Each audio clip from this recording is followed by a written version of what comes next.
प्यारे बच्चों, सुप्रभात। आज हम कवि देव के पदों का अध्ययन करेंगे, जिनमें एक सवैया है और दो कवित्त हैं।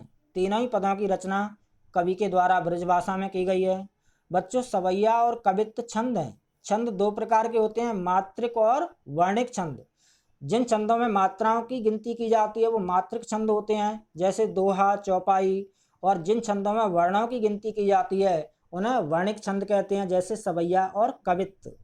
सवैया एक ऐसा वर्णिक छंद है जिसके प्रत्येक चरण यानी पंक्ति में 22 से लेकर 26 तक वर्ण हो सकते हैं। और विद्वानों ने सवैया के कई भेद बताए हैं, लेकिन मत्स्य या मालती सवैया को सबसे सुंदर वर्णिक छंद बताया जाता है, सबसे सुंदर सवैया बताया जाता है। कवित्त भी एक वर्णिक छंद है जिसके प्रत्येक चरण यानी पंक्ति में 31 वर्ण होते हैं और 16वें या 15वें वर्ण पर यति यानी विराम होता है। तो चलते हैं बच्चों, सवैया और कवित्त का आनंद लेते हैं। सबसे पहले बात करते हैं कवि परिचय की। कवि देव का पूरा नाम देवदत्त द्विवेदी था और सन 1673 ईस्वी इटावा उत्तर प्रदेश में इनका जन्म हुआ था। सन 1767 ईस्वी में ये भगवान के प्यारे हो गए। रस विलास, भाव विलास, भवानी विलास, काव्य रसायन इनकी प्रमुख रचनाएं हैं, जिनकी रचना कवि ने ब्रजभाषा में की है। कवि देव रीतिकाल के प्रमुख कवि माने जाते हैं। रीतिकालीन कविता का संबंध बच्चों दरबारों, आश्रयदाताओं से था। इस कारण उसमें दरबारी संस्कृति का चित्रण अधिक हुआ है, यानी ज़्यादातर कवि राजा महाराजाओं, नवाबों के आश्रय में रहते थे, दरबारों में रहते थे और उनकी वीरता परक, श्रृंगार परक रचनाएं सुनाकर उनका मनोरंजन किया करते थे और इनाम प्राप्त करते थे, जिससे अपनी जीविका चलाते थे, परिवार पालते थे। अलंकारिकता और श्रृंगारिकता उनके काव्य की प्रमुख विशेषताएं हैं, यानी कवि देव के द्वारा अपनी रचनाओं में सुंदर सुंदर अलंकारों का प्रयोग किया गया है और श्रृंगार रस का अधिक प्रयोग किया गया है। अब बात करते हैं बच्चों सवैया एवं कवित्त का सार यानी समरी।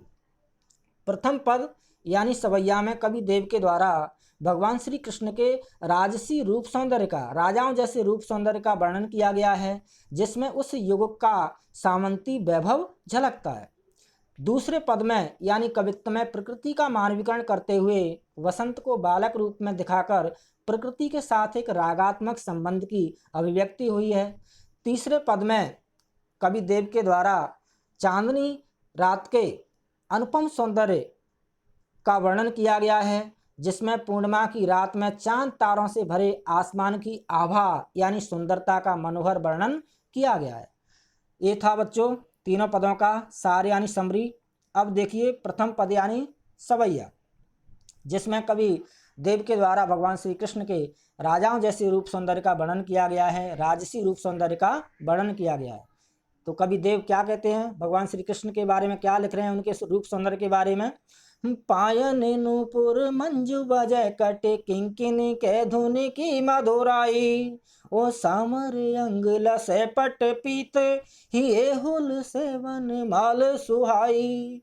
माथे किरीट बड़े दृग चंचल मंद हसी मुख चंद जुनाई, और जय जग मंदिर दीपक सुंदर श्री ब्रज दूल्ह देव सहाई। भगवान श्री कृष्ण ने अपने पायन यानी पैरों में, नूपुर यानी घुंघरू पहने हुए हैं, कट यानी कमर पर, किंकिन यानी कणकती या करधनी कमर का आभूषण पहना हुआ है।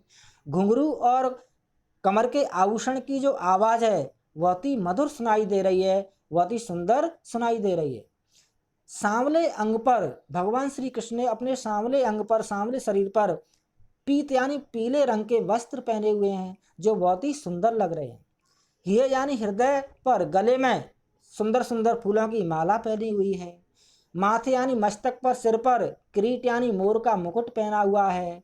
उनके नेत्र, दृग यानी नेत्र बड़े बड़े हैं और चंचल हैं। मंद हसी मुख चंद जुनाई, जब भगवान कृष्ण मंद मंद मुस्कुराते हैं तो उनके मुख रूपी चंद्रमा की चांदनी जैसी प्रतीत होती है। भगवान श्री कृष्ण की मंद मंद मुस्कान उनके मुख रूपी चंद्रमा की जुनाई यानी चांदनी जैसी प्रतीत होती है, सुंदर दिखाई देती है। जय जग मंदिर दीपक सुंदर श्री ब्रज दूल्ह देव सहाई। कवि देव कहते हैं कि जो भगवान कृष्ण इस संसार रूपी मंदिर में सुंदर दीपक के समान हैं, जो ब्रज के दूल्हे की तरह हैं, ऐसे भगवान कृष्ण मुझ देव की हमेशा सहायता करते रहें, मुझ पर अपनी कृपा बनाए रखें। तो यह था प्रथम सवैया बच्चों, जिसमें कवि देव के द्वारा भगवान श्री कृष्ण के राजसी रूप सौंदर्य, राजाओं जैसे रूप सौंदर्य का वर्णन किया गया है। अब देखिए बच्चों कवित्व, जिसमें कवि देव के द्वारा वसंत का, ऋतुराज वसंत का बालक के रूप में वर्णन किया गया है। पूरे कवित्व में मानवीकरण अलंकार का प्रयोग हुआ है। देखिए कि डार द्रुम पल ना बिछोना नभ पल्लव के, सुमन झिंगोला सुह तन छवि भारी दे, ओ पवन झुलावे के की कीरबत रावे देव, कोकिल हलावे हुलसावे करे तारी दे, ओ पूरित पराग सयु तारे कर राई नौन, कंज कली नायिका लतान सिर सारी दे, कि मदन मही पुजु को बालक बसंत ताए, प्रातः ही जगावत गुलाब चटकारी दे। कवि देव वसंत का बालक के रूप में वर्णन करते हुए, ऋतुराज वसंत का मानवीकरण करते हुए क्या कह रहे हैं कि पेड़ों की डालियां, द्रुम यानी पेड़, डार यानी डालियां, पेड़ों की डालियां राजकुमार वसंत बालक, वसंत रूपी बालक के क्या है, पलना है, झूले हैं। पेड़ों की डालियां वसंत रूपी बालक के पलना है, झूला है। बिछौना नव पल्लव के, और पेड़ों के जो नए नए पत्ते हैं, हरे हरे नए नए पत्ते, उसका बिछौना है, उसके बिस्तर हैं वसंत रूपी बालक के। सिमन झुंगोला सोया तन छवि भारी दे, और जो पेड़ों में जो सुमन खिले हुए हैं, फूल खिले हुए हैं नाना रंग के, वह फूल ही उसके झिंगुला यानी सुंदर सुंदर वस्त्र हैं, जो उस पर फब रहे हैं, सुंदर प्रतीत हो रहे हैं, सुंदर दिखाई दे रहे हैं। पवन झुलावे, हवा पवन उस वसंत रूपी बालक को झूला झुला रही है। केकी यानी मोर, कीर यानी तोता, बतरावे देव बातें कर रहे हैं। वसंत रूपी बालक को झूला कौन झुला रही है बच्चों? पवन उसको झूला झुला रही है। मोर और तोते उससे बातें कर रहे हैं। कोयल हलावे हुलसावे कर तारी दे, और कोयल मीठी आवाज में, मधुर आवाज में बातें करते हुए ताली बजा करके उस वसंत रूपी बालक को हुलसावे यानी खुश करने का प्रयास कर रही है, गुदगुदाने का प्रयास कर रही है, प्रसन्न करने का प्रयास कर रही है कोयल अपनी मधुर आवाज से ताली बजा करके। पूर्त परागसों उतार कर राइनौन, कंजकली नायिका लतान सिर सारी दे। जो कंजकली यानी कली रूपी जो नायिका है, कली रूपी जो नायिका है, वह लता रूपी साड़ी पहन करके और सरसों एवं नमक लेकर के उस वसंत रूपी बालक की नजर उतार रही है।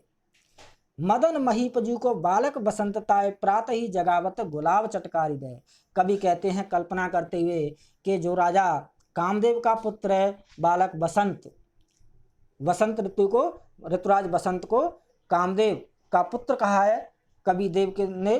तो कवि देव कहते हैं कि जो मदन यानी कामदेव का, महीप यानी राजा, राजा कामदेव का बालक है बसंत, उस बसंत रूपी बालक को, राजा कामदेव के वसंत रूपी बालक को सुबह ही सुबह गुलाब चुटकी बजा करके जगा रहा है, जगाने की कोशिश कर रहा है। जैसे ही सूर्य उदय होता है बच्चों, तो गुलाब खिलने लगता है, और गुलाब के खिलने पर एक चटक की आवाज़ होती है। तो कभी कल्पना कर रहा है कि गुलाब के खिलने पर जो चटक की आवाज़ हो रही है, वह मानो वसंत रूपी बालक को जगाने के लिए चुटकी बजा रहा हो, ऐसा प्रतीत हो रहा है। तो बहुत ही सुंदर कवित्व, जिसमें कवि देव के द्वारा मानवीकरण अलंकार का सुंदर प्रयोग किया गया है, और ऋतुराज वसंत का बालक के रूप में सुंदर वर्णन किया गया है, यानी प्रकृति का मानवीकरण किया गया है। अब देखिए बच्चों दूसरा कवित्व, जिसमें कवि देव के द्वारा चांदनी रात का बड़ा ही अनुपम, बड़ा ही सुंदर वर्णन किया गया है।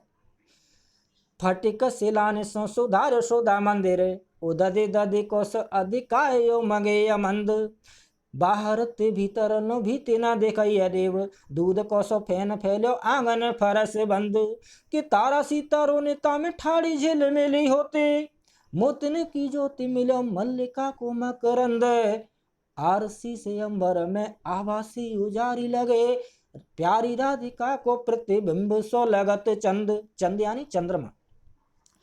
चांदनी रात की सुंदरता का वर्णन करते हुए कवि कहता है कि जो चांदनी रात में पूर्णिमा की रात में जो चारों तरफ चांदनी छिटकी हुई है, चांदनी फैली हुई है, चारों तरफ उजाला ही उजाला है, सफेद उजाला ही उजाला है, ऐसा प्रतीत हो रहा है मानो किसी ने फटिक स्नान सफेद संगमरमर से, मानो किसी ने सफेद संगमरमर से एक बहुत विशाल भवन मंदिर का निर्माण किया हो।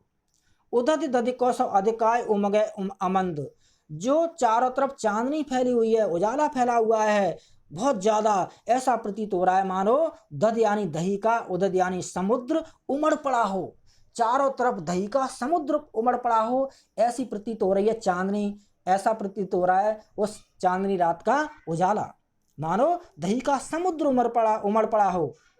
बाहर ते भीतर लो भीत न दिखाइए देव, जो चारों तरफ सफेदी है, जो चारों तरफ उजाला फैला हुआ है, चांदनी फैली हुई है, उसमें कहीं भी कोई भीत यानी दीवार नहीं दिखाई दे रही है, आराम से आर पार देखा जा सकता है।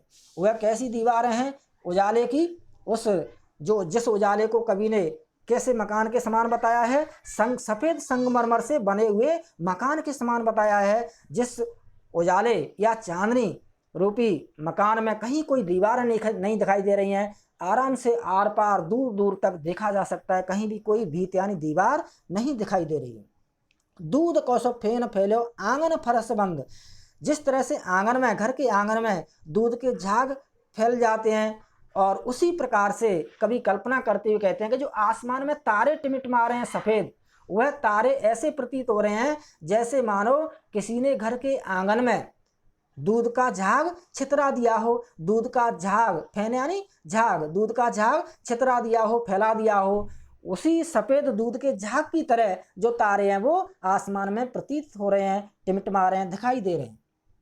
तारासी तरुणता में ठाड़ी झिमेली होते, मौतने की जोत मिलो मल्लिका को मकरंद, कभी कल्पना करते हुए कहते हैं कि ऐसा प्रतीत हो रहा है कि तारा के समान, तारा नामक सुंदरी के समान, तारा नामक अप्सरा के समान कोई खूबसूरत, कोई सुंदरी सितारे हीरे मोती जड़ी हुई साड़ी पहन करके, तारा नामक अप्सरा के समान सुंदरी, कोई परी, कोई सुंदर अप्सरा, कोई सुंदर युवती तारे सितारे हीरे मोती जड़ी साड़ी पहन करके झिलमिला रही हो, ऐसा प्रतीत हो रहा है। जो आसमान में तारे टिमटिमा रहे हैं, झिलमिला रहे हैं, ऐसा लग रहा है कि वो तारे नहीं बल्कि किसी परी की, किसी अप्सरा के, किसी सुंदरी की साड़ी के हीरे मोती टिमटिमा रहे हों, सितारे टिमटिमा रहे हों, झिलमिला रहे हों। मोतनी की जोत मिलो मल्लिका को मकरंद, मल्लिका एक बेल होती है जिसमें सफ़ेद फूल आते हैं बच्चों, तो जो मल्लिका के जो सफ़ेद फूल हैं, और वह जो मल्लिका के सफ़ेद फूल हैं, कभी कल्पना कर रहा है कि उस युवती, उस सुंदरी की साड़ी के जो हीरे मोती हैं, उनकी कांति से, उनकी आवाज़ से, उनकी ज्योति यानी प्रकाश से, मल्लिका के सफ़ेद फूलों की तरह वह आसमान के तारे टिमटिमा रहे हैं, चमक रहे हैं, प्रतीत हो रहे हैं। आरसी से अंबर में आभासी उजारी लगे, प्यारी राधिका को प्रतिबिंब सो लगत चंद, यानी जो स्वच्छ धवल आसमान है, साफ स्वच्छ जो आसमान है, वह आईने की तरह, आरसी की तरह, दर्पण की तरह प्रतीत हो रहा है, दिखाई दे रहा है। जिस आसमान रूपी दर्पण में जो राधा जी हैं वह अपना प्रतिबिंब देख रही हैं, और जो चांद है वह उन्हीं के ही मुख का प्रतिबिंब है। यानी कभी कल्पना कर रहा है मानो आसमान रूपी आरसी में, आसमान रूपी दर्पण में जो राधा जी हैं अपना मुंह देख रही हैं, चेहरा देख रही हैं, और जो चांद दिखाई दे रहा है वह चांद नहीं बल्कि राधा जी का ही, आसमान रूपी दर्पण में राधा जी का ही मुख दिखाई दे रहा हो, चांद के रूप में प्रतिबिंब दिखाई दे रहा हो, चांद के रूप में, ऐसा प्रतीत हो रहा है। तो कविदेव के द्वारा चांदनी रात का बड़ा ही मनमोहक सुंदर वर्णन किया गया है। तो यह थे बच्चों सवैया और दोनों कवित्व, जिनकी रचना कविदेव ने ब्रज भाषा में की है। यदि वीडियो पसंद आया हो तो लाइक करें, सब्सक्राइब करें, कमेंट करें, शेयर करें। हार्दिक शुभकामनाएं, all the best, good luck, जय हिंद, वंदे मातरम, धन्यवाद।